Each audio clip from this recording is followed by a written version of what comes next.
Beauty queen और beauty जो हमारे एक्टर्स होते हैं, हमारे बॉलीवुड जो होते हैं, जिसको हम कहते हैं, उसके सबसे उभरते हुए कलाकार हमारे मेजर रुद्राशीष।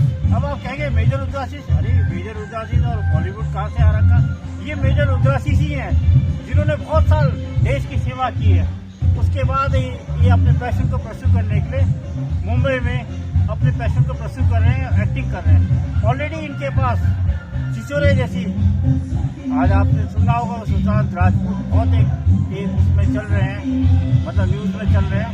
तो सुशांत राजपूत के उसमें जो छिछोरे थी उसमें इन्होंने एक्ट किया था। उसके बाद आज एक शाहिद कपूर की जो देहरादून की पिक्चर थी ब्यूटी में जो आप देख रहे हैं, यहाँ पर जो फिल्माएं किया जा रहा है जर्सी, उसमें भी ये काम करें। तो मैं इनसे पूछना चाहता हूँ इनकी जर्नी के बारे में। I am very happy to be back to this city, यहाँ पे वापस आया हूँ बस। And thankful to Gorkha international, क्योंकि मुझे इंडिया टीवी, उसके बाद आपके TV9 वगैरह सब ने कवर किया। ऑलमोस्ट सभी ने मेरे बारे में बताया कि मैं आर्मी से हूँ, लेकिन मेरा जो लाइफ का पहला आर्टिकल है ना, वो आप लोगों ने निकाला था।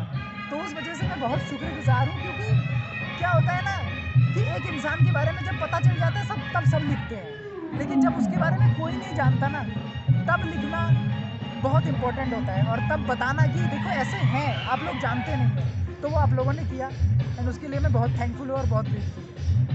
जर्नी के बारे में बताएंगे मेजर, जो रुद्राजी आपके जो ये चल रहा है, जो जर्नी चल रही है आप, उसके बारे में बताएंगे कि आप एक मतलब आर्मी अलग होती है और एक्टिंग अलग होती है। एक रियल हीरो से आप रियल हीरो से आप रियल हीरो बनने आ रहे हैं, उसमें क्या वो चल रहा है? एक्चुअली मैं बचपन में क्रिकेटर बनना चाहता था, तो मेरा एम था इंडिया को रिप्रेजेंट करना। तो लेकिन मैंने बचपन में क्लास 8 में एक एग्ज़ाम क्लियर किया, जो कि RIMC है, राष्ट्रीय इंडियन मिलिट्री कॉलेज, जो कि देहरादून में ही है। तो आप एक तरीके से बोल सकते हैं कि मैं देहरादून का ही लड़का हूँ, क्योंकि मैं 5 साल देहरादून में स्कूलिंग किया मैंने, 8 to 12। उसके बाद 1 साल मैंने इंडियन मिलिट्री एकेडमी में ट्रेनिंग की, तो मेरा काफ़ी नाता रहा है इस सिटी से। तो उसके बाद मैं RIMC करने के बाद फिर मेरा जो है बेसिकली मेरे को ये समझ में आया कि इंडिया को रिप्रेजेंट करने का एक ही तरीका नहीं है कि आप क्रिकेट खेलो, और सबसे बेस्ट तरीका ये है कि आप शायद डायरेक्टली अगर रिप्रेजेंट करना चाहते हो तो वो फौज है और वो आर्मी है। मेरा पैशन आर्मी के प्रति था, जबकि मेरे स्कूल से सभी आर्मी, नेवी, एयरफोर्स सभी जगह ज्वाइन करते हैं, लेकिन मैंने डिसाइड किया कि मैं आर्मी ज्वाइन करूँगा, और मैं NDA क्लियर किया। मैं उसके बाद NDA में 3 साल ट्रेनिंग के बाद मैं इंडियन मिलिट्री एकेडमी आया, और फिर मैं कमीशन हुआ इंडियन आर्मी में। फिर मैं इंडियन आर्मी में कमीशन होने के बाद 2011 में हुआ था, और 2018 तक मैंने सर्व किया। लेकिन इस दौरान मैंने मतलब मेरी सर्विस टेन्योर बहुत अच्छी रही। मैंने आर्मी में बहुत एंजॉय भी किया, बहुत अच्छे पोस्टिंग भी काटे, जैसे कि मैंने कश्मीर काटा, मुझे मेरा one of the most adventurous और सबसे अच्छा पोस्टिंग लगा था मेरे को। तो एडवेंचर सब कुछ था, but then in the mean time मैं हमेशा लाइफ में एक चीज़ बिलीव करता हूँ कि आपका इस लाइफ में जो मुझे मिला है वो शायद, क्योंकि मैं नेक्स्ट लाइफ में बिलीव करता हूँ, तो शायद वो नेक्स्ट लाइफ में नहीं मिलेगा। और इस लाइफ में अगर वो टैलेंट मेरे में है तो मुझे वो एक्सप्लोर करना चाहिए। जब मेरे में वो क्रिकेट का टैलेंट था तो मैंने क्रिकेट खेला बचपन में, और फिर मैंने आर्मी से भी क्रिकेट खेला, आर्मी को रिप्रेजेंट किया और सर्विसेज टीम के लिए भी सिलेक्ट हुआ। फिर आर्मी में भी मैं सर्व कर चुका था, और इन दौरान मैं एकेडमी में जो है NDA IMM में ड्रामेटिक्स करता था, ड्रामेटिक्स किया। तो मुझे रियलाइज़ हुआ कि एक टैलेंट मेरे में है, लेकिन बॉलीवुड कोई सोचता नहीं है, जो मिडिल क्लास फैमिली से है या जिसका कोई बैकग्राउंड नहीं है, वो कभी ये सोचता नहीं है कि मैं बॉलीवुड जाऊंगा, मतलब रास्ता क्या है पता नहीं। बट धीरे धीरे आर्मी में रह के मैंने एक चीज़ सीखी है कि रास्ता कोई भी हो, मुझे ये नहीं पता रास्ता क्या है, लेकिन मुझे ये चीज़ आर्मी ने और मेरे ट्रेनिंग ने सिखा दिया है कि मुझे किसी भी रास्ते में छोड़ दिया जाए तो मैं अपने आप कहीं ना कहीं पहुंच जाऊँ, मैं रास्ता निकाल लूँगा, मैं रास्ता ढूंढ लूँगा उस कॉन्फिडेंस के साथ। और मैंने एक चीज़ सीखा है मेरे मम्मी पापा से कि हमेशा आप कोई ना कोई इंसान हमेशा एक लाइन पे आके खड़े हो जाते हैं जहाँ पे उन्हें एक डिसीजन लेना होता है, कि बोल्ड डिसीजन, कि अगर आप उस पार जाना चाहते हैं कि आप लाइन के इसी पार रहना चाहते हैं, तो कंफर्ट इस पार है क्योंकि आप उसको अचीव कर चुके हैं। बट मैं हमेशा बिलीव करता हूँ कि जब तक आप लाइन के उस पर जंप नहीं मारोगे तब तक आपको पता नहीं चलेगा कि आप क्या कर सकते थे। तो मैंने वो जंप लिया और अब मैं इंडस्ट्री में हूँ। एंड मैं एक चीज़ में बहुत बिलीव करता हूँ, वो है ऊपर वाले में। मैं बिलीव करता हूँ कि आप कितना भी मेहनत करो, अल्टीमेटली ऊपर वाला और डेस्टिनी ही सब कुछ है। तो जो लिखा हुआ है वो मिलेगा ही। And thankfully by God's grace मुझे मिला है। मैंने छिछोरे में काम किया और फिलहाल मैं जर्सी में काम कर रहा हूँ और एक बंगाली वेब सीरीज़ में आने वाला हूँ। और भी 2-4 ऑडिशंस मैंने दिए हुए हैं और अगर सब ठीक ठाक रहा तो आप 2021 के एंड या 22 के एंड तक मुझे और भी सारे फिल्में और प्रोजेक्ट्स में देखेंगे। तो बस यही है मेरी अभी तक की जर्नी और आशा करता हूँ कि अब फिल्म इंडस्ट्री में ही रहूँगा। आगे कोई और एडवेंचर लगेगा और मुझे लगेगा कि इससे भी और कुछ मैं अचीव कर सकता हूँ तो मैं ज़रूर ट्राई करूँगा। आपको जर्सी के बारे में बताएंगे जो आप देहरादून के प्रेक्षक शूटिंग में आजकल कर रहे हैं? बिल्कुल, ये एक साउथ इंडियन मूवी का रीमेक है। तो ये क्रिकेट के बेस्ड है and it's a comeback story जहाँ पे एक इंसान अपना कमबैक करता है क्रिकेट छोड़ने के बाद। तो मैं इस स्टोरी से काफ़ी रिलेट करता हूँ क्योंकि मुझे लगता है कि इंसान का जो क्वालिटी होता है, इंसान में कैरेक्टर होना चाहिए क्योंकि टैलेंट सब में होता है। टैलेंट बहुत लोगों में होता है। अगर आप इंडियन टीम का क्रिकेट देख लेंगे या कहीं पे देख लेंगे, टैलेंट सब में है, लेकिन वो कैरेक्टर होना ज़रूरी होता है कि जब आप फेल हो जाते हो, जब आपके ऊपर इतनी उम्मीदें टिकी होती है और आप नहीं कर पाते हो, उसके बाद आप वापसी कैसे करते हो। तो मुझे लगता है एक इंसान जो बहुत अच्छा चल रहा है उससे ज़्यादा रिस्पेक्ट मैं उस इंसान की करता हूँ जो चल नहीं पाया है लेकिन वो वापस उठ के आता है और लड़ता है। तो ये मूवी उसी के बारे में है, एक इंसान के कमबैक के बारे में, जो कि लीड में शाहिद कपूर प्ले कर रहे हैं और मैं वहाँ पे उसके साथ एक को क्रिकेटर का रोल प्ले कर रहा हूँ। बाकी इतना ही बता सकता हूँ मैं फिल्म के बारे में। बाकी आपको अभी एक आपने जो है हमारे सुल्तान राजपूत के साथ भी काफ़ी काम किया है, तो थोड़े बहुत उनके बारे में बता सकते हैं अपने दर्शकों को, क्योंकि आजकल बहुत ज़्यादा उनकी वो चल रही है ना। हाँ, उनकी दर्शक जानना चाहते हैं उनके बारे में, थोड़ा उनकी अच्छाई जानना चाहते हैं। हाँ, मैं उनके बारे में ये बताना चाहूँगा कि देखिए वो मेरी पहली पिक्चर है। तो पहला मूवी होने के कारण सच बात ये है कि बहुत कोई लोग एसोसिएट करना चाहते हैं कि मैं सुशांत सिंह राजपूत को जानता था, मैं ऐसा सुना था। मेरा ऐसा नहीं था। मैं पहली बार सेट में गया, 30 दिन रहा। तो वो एक सीनियर एक्टर है, वो इतने साल से इंडस्ट्री में है, मेरा पहला मूवी है। तो मैं बस इतना कोशिश करता था कि मैं कितने से कितना सीख सकूँ, कितने से कितना उनको देख सकूँ। कभी मैंने खुद से उनसे इतना बात नहीं कर पाया, लेकिन मैंने उनको बात करते हुए सुना है। काफ़ी नॉलेजेबल इंसान है क्योंकि सिंस मैं एक आर्मी बैकग्राउंड से हूँ तो थोड़ा बहुत अपडेटेड रहता हूँ टॉपिक से कि क्या चल रहा है, क्या नहीं चल रहा है। तो मैंने वो चीज़ रियलाइज़ किया कि इंडस्ट्री में होते हुए भी वो काफ़ी अपडेटेड थे। इंसान बहुत हम्बल थे क्योंकि ऐसा कभी नहीं हुआ कि वो जा रहे हैं, आपने उनको बोल दिया हाय और उन्होंने पलट के आपको नहीं बोला हाय कैसे। तो ये चीज़ उनमें थी, हम्बल थे, बहुत टैलेंटेड तो थे ही। टैलेंट तो देखिए वो तो टैलेंटेड थे, इसीलिए वो इंडस्ट्री में इतने साल से बिना किसी किसी को जानते हुए भी वो कहीं ना कहीं सीरियल से पहुँचे और इतने टैलेंटेड थे। तो मूवी में one of the superstar in making थे। तो ऑब्वियसली एंड मुझे जो सबसे अच्छा चीज़ लगा कि मैं सेट में रह के सीखने की कोशिश करता था कि जैसे वो आते थे वो कोशिश करते थे, मतलब हमेशा सोचते थे कि कैसे कैरेक्टर में रहा जाए, कैसे मतलब कैसे उस सीन को बेटर किया जाए। तो वही चीज़ मैंने सीखा और मेरा एक चीज़ था कि मैंने मतलब छिछोरे का जितना भी कास्ट है, बीट सुशांत सिंह राजपूत, बीट ताहिर राज भासिन, वरुण शर्मा या श्रद्धा कपूर, जो भी है, मेरा था कि आज मैंने इनके साथ काम किया जहाँ ये मेन कैरेक्टर्स में थे और मैं इनके साथ में था। तो मैं चाहता था कि मैं फिल्म इंडस्ट्री में एक दिन ऐसा करूं जब मैं इनके साथ पैरेलली काम करूं और मैं इनको बोल सकूं कि सर मैं आपके साथ मैं आपके साथ छिछोरे में था। तो शायद वो मौका मुझे नहीं मिल पाएगा, मतलब ऑब्वियसली नहीं मिल पाएगा सुशांत के केस में, बट अदर्स के केस में मैं कोशिश करूँगा। तो मैं बताऊँगा कि एक बेहतरीन इंसान थे और कोशिश बहुत ही बड़े इंस्पिरेशन थे फॉर पीपल जो कि बाहर से आते हैं, जिनका कोई गॉडफादर नहीं है या जो किसी को जानते नहीं हैं, जो अपने आप में लड़ते हैं, तो उनके लिए बहुत बड़े प्रेरणा थे। बस इतना ही कहना चाहूँगा। और आपकी अब फ्यूचर को क्या है, आपकी कुछ तो सोचा है आपने कि फ्यूचर में आप क्या फ्यूचर प्लानिंग बस ये सोचा है कि अब मैं अपने कला को, क्योंकि एक्टिंग ऐसा है कि काफ़ी डिमांड करती है आपका प्रेजेंस, आपका प्रैक्टिस, फिर आपका डिसिप्लिन।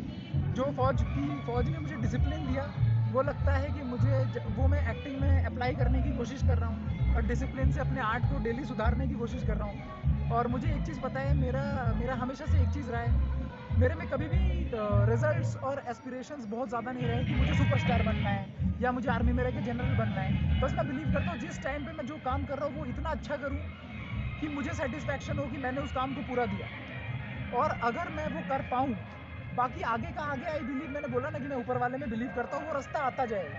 तो मैं कोई फिक्स्ड रास्ता नहीं है कि आज मैं मूवी कर रहा हूँ और कल मैं और अच्छा मूवी करना चाहता हूँ। नहीं, मुझे अगर लगता है कि मैं ऑनेस्टली एक चीज़ को करूँगा तो अल्टीमेटली ऑनेस्ट काम मुझे मिलते रहेंगे, और फिर मैं बाकी वही है कि थोड़ा बहुत टैलेंट भी मैटर करता है। तो आशा करता हूँ कि कोशिश तो कर रहा हूँ, सोचता तो हूँ कि अपने आप में टैलेंट है वो, और वो कॉन्फिडेंस है, तो उसी के साथ लगा हूँ और लगा रहूँगा।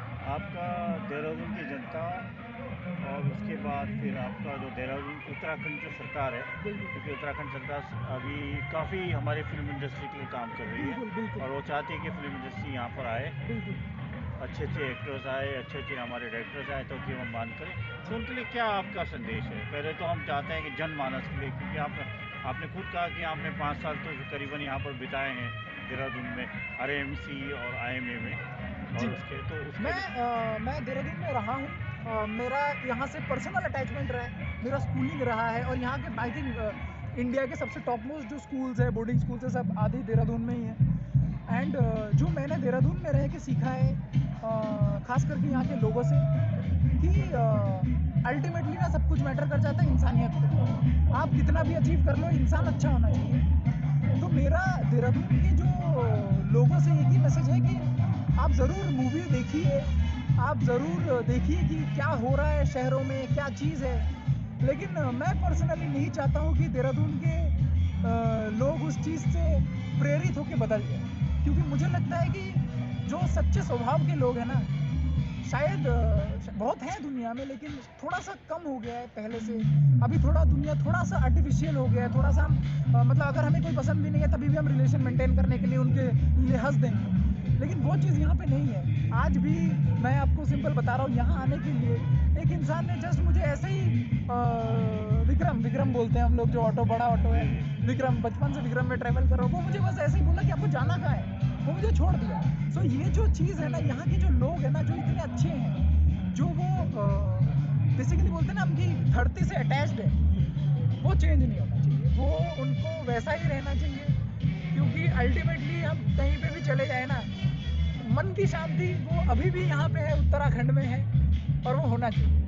तो बाकी, और मैं जानता हूँ कि यहाँ की सरकार लोगों के लिए बहुत कुछ कर रही है, एंड काफ़ी डेवलपमेंट्स भी हो रहा है, एंड और सबसे अच्छी बात ये है कि डेवलप हो गया है, सिटी डेवलप हुआ है। और आज मैं 8 साल बाद आ रहा हूँ यहाँ पे, 2012 में लास्ट आया था, लेकिन 8 साल बाद आके भी मुझे वो लोगों में चेंज नहीं दिखा। तो मैं यही चाहता हूँ कि डेवलपमेंट से लोग नहीं चेंज होने चाहिए, क्योंकि मैक्सिमम जगह, मैक्सिमम सिटी में जहाँ डेवलपमेंट्स हो रहे हैं, थोड़े लोगों में भी चेंज आ रहा है, वो नहीं आना चाहिए। क्योंकि लोग अल्टीमेटली, मुझे लगता है इंसानियत ही मैटर करेगा, क्योंकि सबने एक दिन फिर, कोई बोलते हैं ना कि मिट्टी में ही मिल जाना है, तो फिर इंसान अच्छे रहो।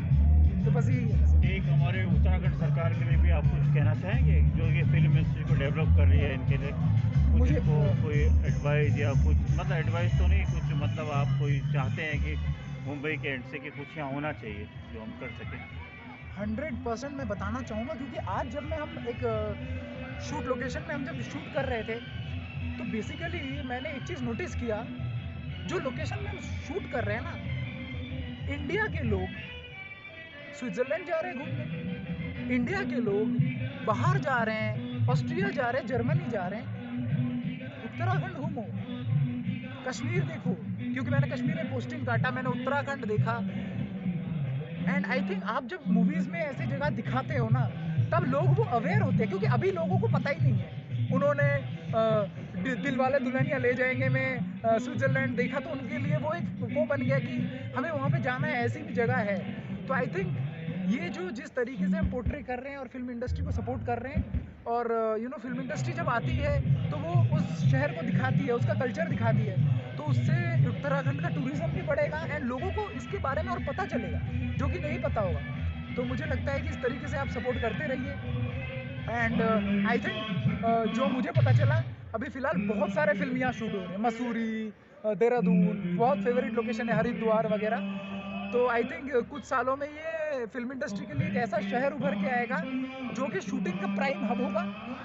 तो आशा करता हूँ कि मैं एक दिन लीड एक्टर में यहाँ लौट के आऊँगा और वापस गोरखा इंटरनेशनल में मेरे फिल्म को लेकर इंटरव्यू देना चाहूँगा। और इस सरकार से बहुत उम्मीदें हैं and I am very happy to be back to this city. यहाँ पे वापस आया हूँ बस। And thankful to Gorkha international, क्योंकि मुझे इंडिया टीवी, उसके बाद आपके TV9 वगैरह सब ने कवर किया है। ऑलमोस्ट सभी ने मेरे बारे में बताया कि मैं आर्मी से हूँ, लेकिन मेरा जो लाइफ का पहला आर्टिकल है ना, वो आप लोगों ने निकाला था। तो उस वजह से मैं बहुत शुक्रगुजार हूँ, क्योंकि क्या होता है ना कि एक इंसान के बारे में जब पता चल जाता है तब सब लिखते हैं, लेकिन जब उसके बारे में कोई नहीं जानता ना, तब लिखना बहुत इम्पोर्टेंट होता है और तब बताना कि देखो ऐसे हैं, आप लोग जानते नहीं हो। तो वो आप लोगों ने किया एंड उसके लिए मैं बहुत थैंकफुल हूँ और बहुत ग्रेटफुल। Thank you. और मैं अपने गोरखा इंटरनेशनल के जितने भी सब्सक्राइबर्स हैं उनसे कहता हूँ कि इनको फॉलो करिए। इंस्टाग्राम में ज़रूर फॉलो करिए, बहुत मैटर करता है इंडस्ट्री में। इनका भी इंस्टाग्राम का बता दीजिए और यूट्यूब का भी बता दीजिए, सब बता दीजिए। यूट्यूब में मैं नहीं हूँ, इंस्टाग्राम में हूँ। मेरा ID है रुद्राशीष मजूमदार। और मैं देहरादून से बहुत ज़्यादा कनेक्ट करता हूँ और उत्तराखंड से बहुत कनेक्ट करता हूँ। तो मैं आप लोगों से तो वो सपोर्ट मांगूंगा ही और बेझिझक मांगूंगा। इसमें कोई शर्म नहीं करूंगा कि मुझे सोचना पड़ेगा कि क्या मुझे मांगना चाहिए कि नहीं। वो कनेक्ट है, मैं यहाँ 6 साल रहा हूँ तो मैं हक से मांगूंगा। तो मुझे ज़रूर सपोर्ट कीजिए। और ये मैटर करता है कि आपके जितने फॉलोअर हैं उस तरीके से लोग भी आपको सोचते हैं कि चलो इतने लोग इनको मानते हैं, तो उस हिसाब से आपको कैरेक्टर्स भी मिलते हैं मूवीज़ में। तो बिल्कुल सपोर्ट कीजिएगा, रुद्राशीष मजूमदार करिएगा, आपको मिल जाएगा इंस्टाग्राम में। तो मैं उनसे कहता हूँ कि रुद्राशीष मजूमदार को फॉलो करिए, मेरे जितने भी हैं फॉलोवर्स। और हम हमेशा एक शुभकामनाएं देते हैं रुद्राशीष को कि अगली बार जब भी आए तो लीड रोल में आए यहाँ पर। और हम ये जानते हैं कि लीड रोल में आएंगे जरूर क्योंकि आज या कल ये मैटर नहीं करता, टाइम मैटर नहीं करता, पर जो डिटर्मिनेशन है, जो इन्होंने फौज से सीखा है, उससे तो मेरे को लगता है कि ये कभी ना सक्सेस होंगे। इसमें क्योंकि बॉलीवुड में सक्सेस का टाइम नहीं होता, सक्सेस मैटर करता है। थैंक यू रुद्राजी, बहुत अच्छा आप आए हमारे स्टूडियो में और इतने पिक्चरिस्टिक स्टूडियो में आप आए हमारे करने बाद। और पीछे से म्यूजिक भी हमारी चलती रह रही है। और देखें देहरादून कितना एंजॉय करता रहता है, मतलब अलग ही शहर है, हमेशा एंजॉय करता रहता है। आप देख रहे हैं कि पीछे से म्यूजिक चलती रहती है। तो हम आपसे वो करते हैं कि आप आते रहिए देहरादून। धन्यवाद रुद्राजी। इससे मैं संजय माल गोरखा इंटरनेशनल से आपसे विदा लेता हूँ और आपसे रिक्वेस्ट करता हूँ कि रुद्राजी को हमेशा से देहरादून का प्यार चाहिए। ये देहरादून के ही बेटे हैं, हमारे गोरखाली बेटे हैं, तो इनको हमेशा से प्यार चाहिए। रुद्राजी को सपोर्ट करिए, इनको फॉलो करिए। Thank you.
सकता हूँ कि मैं एक दिन लीड एक्टर में यहाँ लौट के आऊँगा और वापस गोरखा इंटरनेशनल में मेरे फिल्म को लेकर इंटरव्यू देना चाहूँगा। और इस सरकार से बहुत उम्मीदें हैं and I am very happy to be back to this city. यहाँ पे वापस आया हूँ बस। And thankful to Gorkha international.